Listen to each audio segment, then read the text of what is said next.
Okay, the heat was fully on yesterday. We It were at the was St. fully Pete on. Pier. There was like no ducking and hiding from the sun. Like Yeah. if you saw me though, I probably looked like a critter trying to get into the shade wherever I could find it. Did It's Did you just- have your sun hat out? no, don't open that can of worms. Because I asked Noelle if I should bring it, and she said no. And then she's like, "Let's walk the pier." And I'm And like, then "You you're said like, I wouldn't need. I wouldn't need my hat." Isn't that classic? Yeah, if Matt's the like, sun "Hello." touches my skin, My ears are getting I burnt. catch fire. If you I will follow like him incinerate. if you follow him on social media, you've seen the hat. You know. You've seen the hat.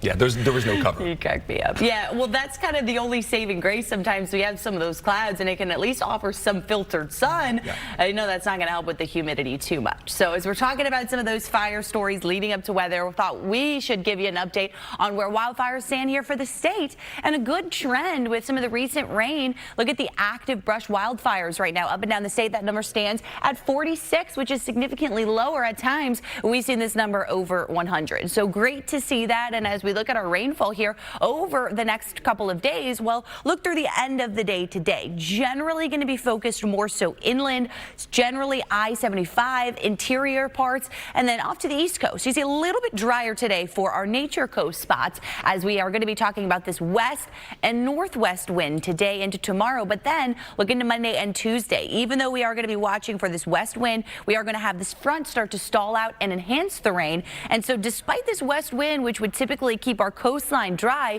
it is going to overall still continue to favor some pretty decent chances for showers and storms, with the stationary front hanging out here close to our North Florida spots in the coming days. So here's how our storm chances go. Today, 40% chance, Monday as well, but that climbs up to that 50 and 60% coverage. So pretty typical for July to be in that 40-50% range of daily thunderstorms. So that is definitely pretty seasonal. Here's what we're seeing out there on Sky Tower Vector Scan. Showed you this at the start of the show. Now this is just to the south of Sarasota, moving to the south, but look at all of this heavy rain.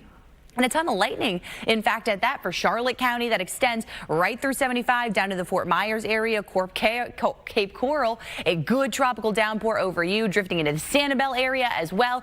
And as for our area, only seen a couple of those really spotty showers moving right along the coast of Sarasota County. So you see right over Osprey right now, brief area of rain, not nearly as heavy as those tropical downpours just to the south, and the southwest coast will continue to watch for that heavy rain here throughout the morning. So the day ahead is going to feature more of this northwest breeze, call it 5-10 miles per hour, mostly sunny into the early afternoon. But right around midday, notice a couple of isolated showers popping up. So coastal counties could see a few of those between about noon to 2 o'clock, but 3 o'clock and past is really when we'll start to see more of those thunderstorms blossoming. Right along the I-75 corridor and further inland, things are going to be quite scattered into the late afternoon as well as the evening hours. So notice St. Pete, Tampa, up into the nature coast, generally drier for the evening hours, though can't rule out a couple of those stray showers drifting back closer to the coast. This is a look at 10 o'clock tonight. So there will be some stronger storms around Orlando at that point, maybe Highlands County, DeSoto still lingering with a couple of storms. And then just a heads up,